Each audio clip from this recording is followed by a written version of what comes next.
السلام علیکم ورحمۃ اللہ وبرکاتہ۔ الحمد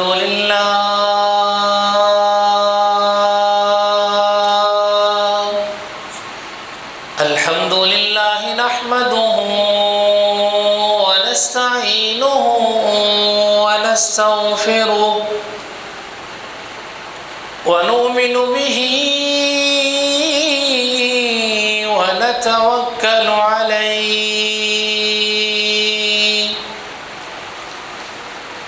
ونعوذ بالله من شرور أنفسنا ومن سيئات أعمالنا من يهده الله فلا مضل له ومن يضلل فلا هادي له وأشهد أن لا إله إلا الله وحده لا شريك له وأشهد أن محمدًا عبده ورسوله أما بعد فإن أحسن الكلام كلام الله وأحسن الهدي هدي محمد صلى الله عليه وسلم وشر الأمور محدثاتها وكل محدثة بدعة وكل بدعة ضلالة وكل ضلالة في النار.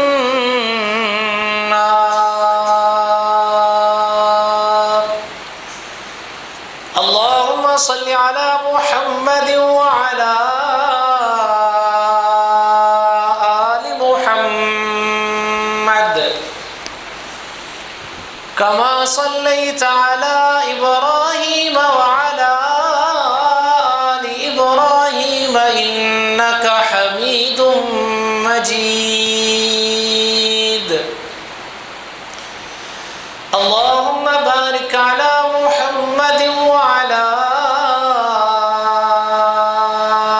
آل محمد كما باركت على إبراهيم وعلى آل إبراهيم إنك حميد مجيد.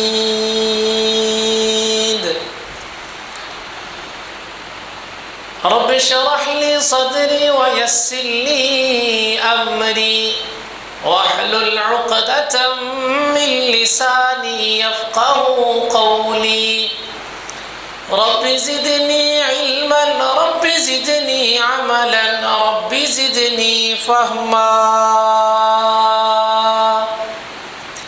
رب يسر ولا تعسر وتمم بالخير.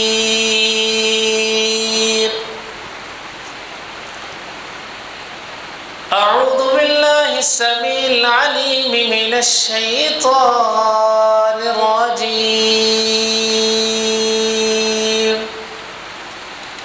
بسم الله الرحمن الرحيم. فبشرناه بغلام حليم. فلما بلغ معه السعي قال يا بني إني أرى في المنام أني أذبحك فانظر ماذا ترى. قال يا أبت افعل ما تؤمر ستجدني إن شاء الله من الصابرين. وقال الله تبارك وتعالى في مقام آخر: يا أيها الذين آمنوا لا تحلوا شعائر الله. وقال النبي صلى الله عليه وسلم: ما عمل آدمي من عمل يوم النحر أحب إلى الله من أهراق الدم. یا الہی جب تک میرے بدن میں جان رہے میری یہ تمنا ہے کہ میرے لب پہ تیرا قرآن رہے، اور تمنا ہے کہ دنیا میں کوئی کام کر جاؤں،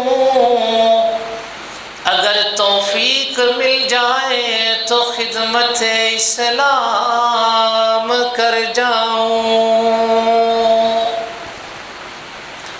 ہمہ قسم کی تعریفات، تسبیحات، تمجیدات، تکبیرات، تکریمات، تحمیدات، کبریائی، بڑھائی، وحدائی، یکتائی، شہنشاہی، بادشاہی اللہ مالک العلام ذات سے بابرکات و باصفات کے واسطے، درود و سلام امام الانبیاء، آقا نامدار، سرور کونین، حبیب کبریا، خاتم الانبیاء، خاتم الرسل، جناب محمد رسول اللہ صلی اللہ علیہ وآلہ وصحبہ وسلم کی ذات باصفات کے واسطے۔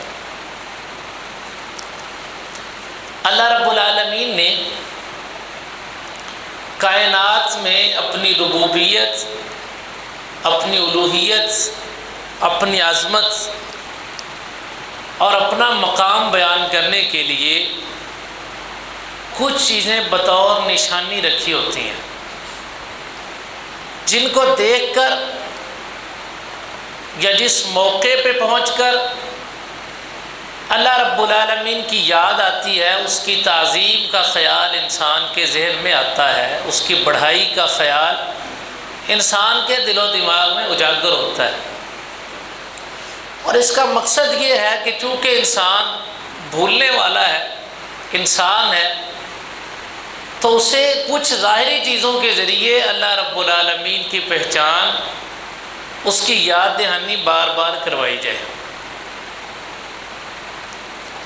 اور ان نشانیوں کو اللہ رب العالمین مقدس بنا کر، احترام والا بنا کر دنیا کے سامنے رکھتے ہیں، اور ان نشانیوں کو جن کو اللہ رب العالمین نے عظمت بخشی ہے، حرمت بخشی ہے، شاعر اللہ یا شاعر اسلام کہا جاتا ہے۔ ان نشانیوں کی تعظیم کرنا، ان کی قدر کرنا، ان کی عظمت کو جاننا اور ان کی عظمت کو سمجھنا، یہ در حقیقت اللہ رب العالمین کی یاد کو تازہ کرنا ہے اور اللہ رب العالمین کی ہی عظمت کو سمجھنا ہے، کیونکہ ان چیزوں کی ذاتی ویلیو کوئی نہیں ہے۔ ویلیو اس وجہ سے ہے، مقام اس وجہ سے ہے کہ اللہ رب العالمین نے عطا کیا ہے۔ لہٰذا اگر ہم ان کی تعظیم کریں گے، ان کی عزت کریں گے، ان کی تقدیس کریں گے، تو اس وجہ سے کہ اللہ کا حکم ہے اور ہم در حقیقت اسی کا حکم مان رہے ہیں۔ جس طرح کلاس کے اندر اگر کوئی مانیٹر ہو، کوئی سی آر ہو، تو سارے لڑکے جو اس کے ہم عمر ہوتے ہیں، جو اس کے فیلوز ہوتے ہیں، اس کی قدر کرتے ہیں، اس کی بات مانتے ہیں۔ کیوں؟ کیونکہ وہ استاد کا نمائندہ ہوتا ہے، اس کی اپنی ویلیو نہیں ہوتی، خود وہ باقی سب کے برابر ہی ہوتا ہے، لیکن چونکہ وہ استاد کا مقرر کردہ ہوتا ہے، اس لیے اگر اس کی بات نہ مانی جائے تو وہ در حقیقت استاد کی ہی نافرمانی سمجھی جاتی ہے۔ اسی طرح شاعر اللہ کی اگر کوئی تعظیم نہیں کرتا، ان کی بے حرمتی کرتا ہے، ان کا احترام نہیں کرتا، تو وہ دراصل اللہ رب العالمین کی بے حرمتی کی کوشش کرتا ہے، نعوذ باللہ۔ اللہ رب العالمین نے فرمایا یا ایھا الذین آمنوا لا تحلوا شعائر اللہ ولا الشہر الحرام ولا الہدی ولا القلائد ولا آمین البیت الحرام یبتغون فضلا من ربہم ورضوانا۔ اے ایمان والو، لا تحلوا شعائر اللہ، اللہ رب العالمین کے شاعر کی، اللہ تعالیٰ کی نشانیوں کی بے حرمتی نہ کرو۔ ولا الشہر الحرام، اب ان شاعر میں سے، ان نشانیوں میں سے اللہ رب العالمین چند کا تذکرہ فرمائے۔ ولا الشہر الحرام، حرمت والے مہینے، ولا الہدی، ہدی وہ قربانی جو حاجیوں کے ساتھ جاتی ہے، ولا القلائد ولا آمین البیت الحرام، اور وہ قربانیاں جن کو نشانی لگا دی جاتی ہے کہ یہ حاجیوں کی قربانیاں ہیں۔ ولا آمین البیت الحرام یبتغون فضلا من ربہم ورضوانا، اور وہ حاجی جو اللہ رب العالمین کی رضا کے لیے، اس کی خوشنودی کے لیے، اس کا فضل تلاش کرنے کے لیے بیت اللہ کی طرف سفر کرتے ہیں، ان کی بھی بے حرمتی نہ کی جائے۔ دوسری جگہ فرمایا وَمَن يُعَظِّمْ شَعَائِرَ اللَّهِ فَإِنَّهَا مِن تَقْوَى الْقُلُوبِ، جو انسان اللہ رب العالمین کی نشانیوں کی تعظیم اور عزت بجا لاتا ہے تو یہ اس کے دل کا تقوی ہے۔ اس کا مطلب ہے کہ اس کے دل میں اللہ کی عظمت، اللہ کی بڑائی اور اللہ کے خوف اور اللہ کے ڈر کا ادراک پایا جاتا ہے۔ اسے معلوم ہے کہ اللہ رب العالمین کوئی ذات ہے اور اس کی عظمت کیا ہے۔ یعظم شعائر اللہ فإنها من تقوى القلوب، یہ اللہ رب العالمین کے شاعر کا احترام انسان کے متقی ہونے کو ظاہر کرتا ہے۔ انہی شاعر میں سے ایک نشانی اسی ذی الحج کے مہینے کے ساتھ منسلک ہے، جسے قربانی کے نام سے جانا جاتا ہے۔ وَالْبُدْنَ جَعَلْنَاهَا لَكُم مِّن شَعَائِرِ اللَّهِ، اللہ رب العالمین فرماتے ہیں کہ جو قربانی کے بڑے بڑے جانور ہیں ان کو بھی ہم نے اللہ رب العالمین کی نشانی بنایا ہے، وہ بھی اللہ رب العالمین کی نشانیاں ہیں۔ وَاذْكُرُوا اسْمَ اللَّهِ عَلَيْهَا صَوَافَ فَإِذَا وَجَبَ جُنُوبُهَا فَكُلُوا مِنْهَا وَأَطْعِمُوا الْقَانِعَ وَالْمُعْتَرَ، یہ جو قربانی کے جانور ہیں یہ بھی اللہ رب العالمین کے شاعر میں سے ہیں، اللہ تعالیٰ کی نشانی میں سے ہیں۔ اور اس سے بڑی نشانی کیا ہوگی کہ ایک انسان جو عقل مند ہے، فہم رکھتا ہے، کوئی انسان اپنے 3 4 5 لاکھ پہ 1 منٹ کے اندر چھری نہیں چلاتا ہے، لیکن یہ اللہ کی نشانی ہے، اس کی تعظیم کی دلیل ہے کہ انسان بغیر سوچے سمجھے صرف اس کا حکم سمجھتے ہوئے اپنے ان پیسوں کو اللہ کی راہ میں قربان کر دیتا ہے۔ فَاذْكُرُوا اسْمَ اللَّهِ عَلَيْهَا صَوَافَ، لیکن کچھ لوگ وہ قربانی کو عقل کی بنیاد پہ تولتے ہیں۔ سب سے پہلے تو قربانی جناب اسماعیل علیہ السلام کی یاد ہے۔ ابراہیم علیہ السلام نے سوال کر کے، مانگ کے اللہ رب العالمین سے بیٹا لیا، رب هب لی من الصالحین۔ اور یہاں پہ والدین کے لیے سبق یہ ہے کہ والدین یہ دعائیں کرتے ہیں، اللہ جی ہمیں بیٹا چاہیے، ہمیں اولاد چاہیے۔ کم والدین ہیں، خال ایسے لوگ ہیں جو ساتھ یہ دعا کرتے ہیں کہ اللہ جی ہمیں نیک اولاد چاہیے۔ کم ہیں جو نیک کی تمنا بھی ساتھ کرتے ہیں۔ تو ابراہیم علیہ السلام نے کہا رب هب لی من الصالحین، اللہ جی ایک بیٹا چاہیے، اور بیٹا بھی وہ جو نیک ہو، جو نیک نامی کا سبب بنے۔ ورنہ اگر اللہ تعالیٰ بیٹا دے دے اور پیدائش کے بعد جب وہ جوانی کے موڑ پہ پہنچے تو والدین کے لیے ذلت کا سبب بنے، رسوائی کا سبب بنے، ان کے لیے تنگی کا سبب بنے، فرما بردار نہ ہو، تو پھر ماں باپ کو کہنا پڑتا ہے کہ اس سے اچھا تو نہ ہوتا، اس سے اچھا تو ہوتا ہی نہ، ہم صبر کر لیتے، پتہ ہوتا کہ نہیں ہے۔ لیکن یہ خیال نہیں کرتے کہ جب ہم نے اللہ سے سوال کیا تھا تب کیا سوال کیا تھا؟ کیا ہم نے اللہ سے یہ سوال کیا تھا کہ نیک چاہیے، فرما بردار چاہیے، بات ماننے والا ہو، اور اس کے بعد اس کے نیک بننے میں جو ہمارا کردار ہونا تھا وہ ہم نے نبھایا ہے؟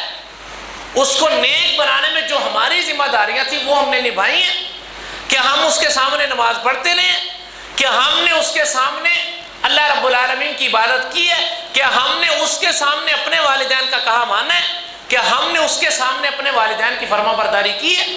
ابراہیم علیہ السلام نے اگر سوال کیا نا حبلی من الصالحین کا، تو انہوں نے اس کے سامنے اپنے باپ کی فرما برداری کی ہے، اپنے باپ کی فرما برداری کی ہے، باپ بھی جو مشرک تھا، اس لیے سوال کیا ربی حبلی من الصالحین فبشرناہ بغلام حلیم۔ اللہ رب العالمین نے ایک حلیم متبع بیٹے کی خوشخبری دی۔ حلیم کہتے ہیں برداشت والا، بردبار، جس کے اندر ہمت ہو، حوصلہ ہو۔ پورے قرآن مجید کے اندر جناب ابراہیم علیہ السلام اور جناب اسماعیل علیہ السلام کے علاوہ کسی اور کے لیے حلیم کا لفظ نہیں بولا گیا، کسی اور کے لیے حلیم کا، بڑے حوصلے والا، برداشت والا، ہمت والا، ان دونوں کے علاوہ کسی اور کے لیے لفظ نہیں بولا گیا۔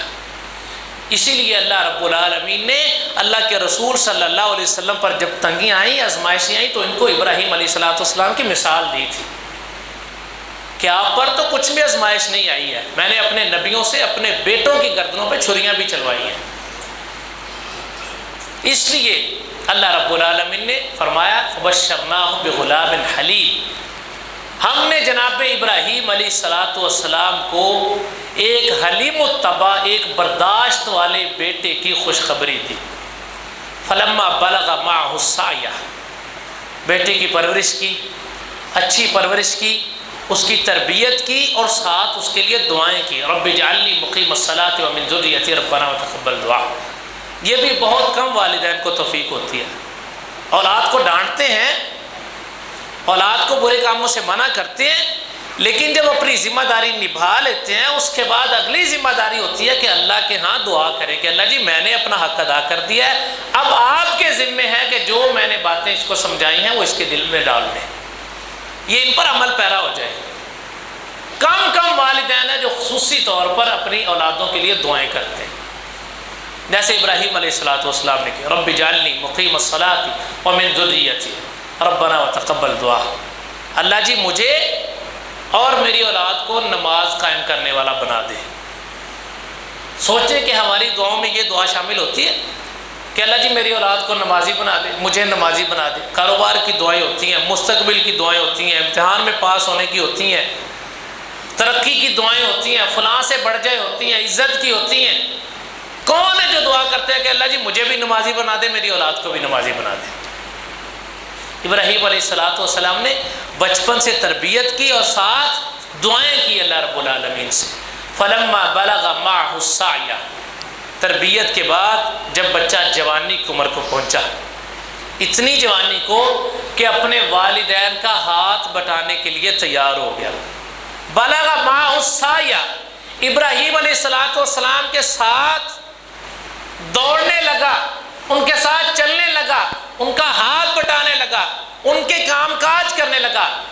پھر فلما بلغ معه السعي قال يا بني اني ارى في المنام اني اذبحك فانظر ماذا ترى۔ جب جوانی ہو گئی، جس کا والدین کو انتظار ہوتا ہے کہ میرا بچہ جوان ہوگا تو میرا سہارا بنے گا، میرا بچہ جوان ہوگا تو پھر میری مصیبت کم ہو جائے گی، میری مشکلیں آسان ہو جائیں گی، میرا بچہ میرے کام کرے گا، گھر کو سنبھال لے گا، میرا سہارا بن جائے گا، آسرا بن جائے گا۔ اتنے انتظار کے بعد جب جناب اسماعیل علیہ السلام اس عمر کو پہنچ گئے، اللہ رب العالمین کی طرف سے خواب آیا۔ کیا خواب آیا کہ خواب کے اندر جناب ابراہیم علیہ السلام اپنے بیٹے کو ذبح کر رہے ہیں۔ اٹھے، نبی ہیں خود، اور خود بھی انہیں معلوم ہے کہ نبی کا جو خواب ہوتا ہے وہ جھوٹا نہیں ہوتا، وہ وحی ہوتی ہے اللہ کی طرف سے۔ جو نبی کا خواب ہوتا ہے وہ اللہ کی طرف سے وحی ہوتی ہے، اور جب اللہ کی طرف سے حکم ہے، اللہ کی طرف سے وحی ہے، تو پھر کسی انسان کی رائے نہیں لینی چاہیے۔ اللہ کے حکم کو بجا لانے میں کسی انسان کی رائے کا کوئی عمل دخل نہیں ہے، کوئی کسی سے مشورہ نہیں کرتا یار آپ بتائیں مجھے نماز پڑھنی چاہیے یا نہیں پڑھنی چاہیے، مجھے روزہ رکھنا چاہیے یا نہیں رکھنا چاہیے۔ بھائی اللہ کا حکم ہے، اس کے اندر مخلوق کو رائے دینے کا حق نہیں ہے۔ اور ابراہیم علیہ السلام یہ بات جانتے ہیں۔ یا بنی انی اری فی المنام انی اذبحک فانظر ماذا تری، لیکن پھر بھی جناب اسماعیل علیہ السلام سے مشورہ کر رہے ہیں۔ دو وجوہات ہیں اس کی۔ نمبر ایک، تاکہ وہ چیک کر سکیں کہ جو میں نے اس اسماعیل کی تربیت کی ہے، جو میں نے اس کے ذہن میں اللہ کی عظمت بٹھائی ہے، اللہ کا مقام بٹھایا، کیا اس نے اس کو پک کیا یا نہیں کیا؟ اس نے ان چیزوں کو اپنے دل و دماغ میں جگہ دی ہے یا نہیں دی ہے؟ کیا یہ اللہ کی عظمت کو سمجھا یا نہیں سمجھا؟ کیا یہ میری تعلیمات پر عمل پیرا ہے یا نہیں ہے؟ کیا اس کو معلوم ہے یا نہیں کہ ایک نبی کی کیا ذمہ داری ہوتی ہے، اسے کن کن آزمائشوں سے گزرنا پڑتا ہے؟ کیونکہ جناب اسماعیل علیہ السلام بھی مستقبل میں نبی بننے والے ہیں۔ تو دوسری وجہ یہ ہے کہ نیک کام کے اندر، بھلائی کے کام کے اندر اولاد سے مشورہ کرنا چاہیے، اولاد سے مشورہ کرنا چاہیے کہ بیٹا بیٹی میں یہ کام کرنا چاہتا ہوں، اس میں آپ کی بھلائی ہے، آپ کا اس میں کیا مشورہ ہے؟ اور اس نیک کام میں اولاد کا رشتہ کرنا بھی شامل ہے، اور چاہے وہ بچہ ہو یا بچی، اس سے پوچھنا چاہیے، مشورہ کرنا چاہیے کہ میں آپ کی فلاں جگہ شادی کرنا چاہتا ہوں، آپ کو یہ منظور ہے یا نہیں، آپ کا اس بارے میں کیا مشورہ ہے؟ اور مشورہ کرتے ہوئے ایسا کوئی بھی پریشر دماغ کے اوپر نہیں ہونا چاہیے جس سے یہ لگے کہ بچہ یا بچی والدین کی عظمت کی وجہ سے، ان کی پریشر کی وجہ سے اپنی رائے سامنے نہیں رکھ پا رہے۔ تربیت ایسی کر لیں، تربیت ایسی ہوئی ہو، پرورش ایسی ہوئی ہو کہ اولاد والدین کے فیصلے کو سمجھے، اس پر غور کرے، فکر کرے، لیکن اس کو پریشرائز نہیں کیا جا سکتا۔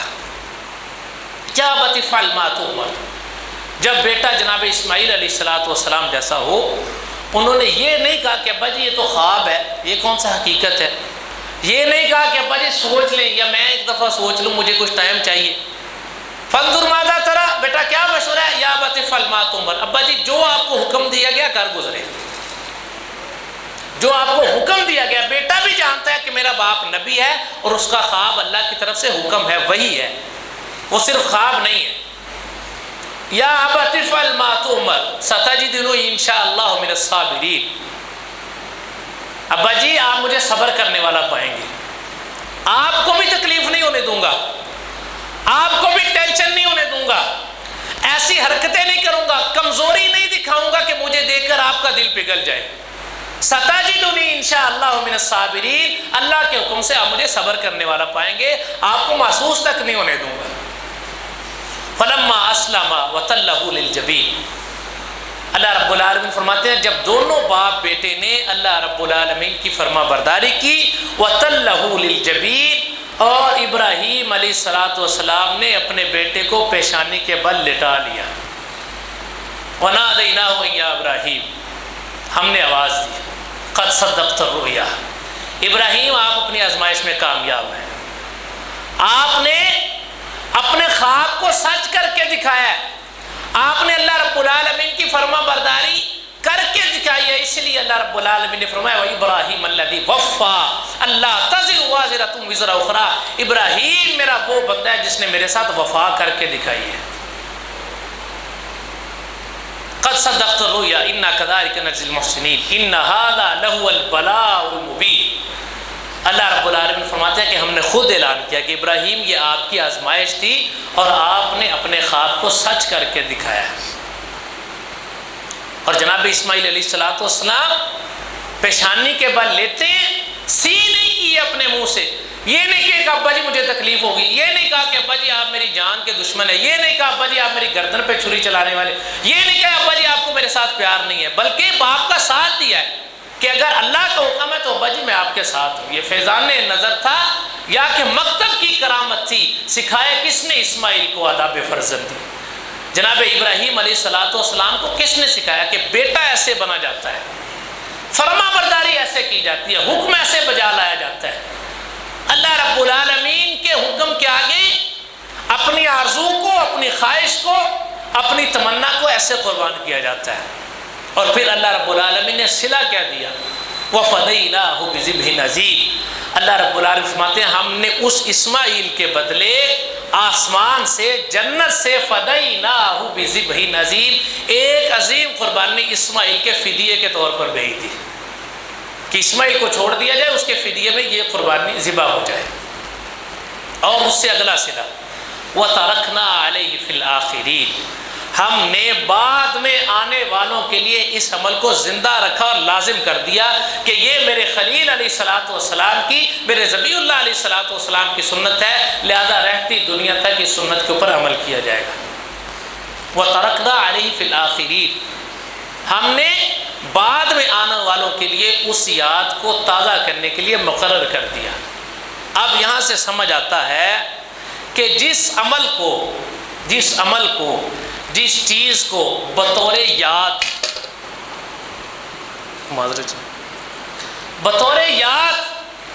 اللہ رب العالمین نے مقرر کرنا ہو، اس کو اللہ تعالیٰ خود مقرر کر دیتے ہیں۔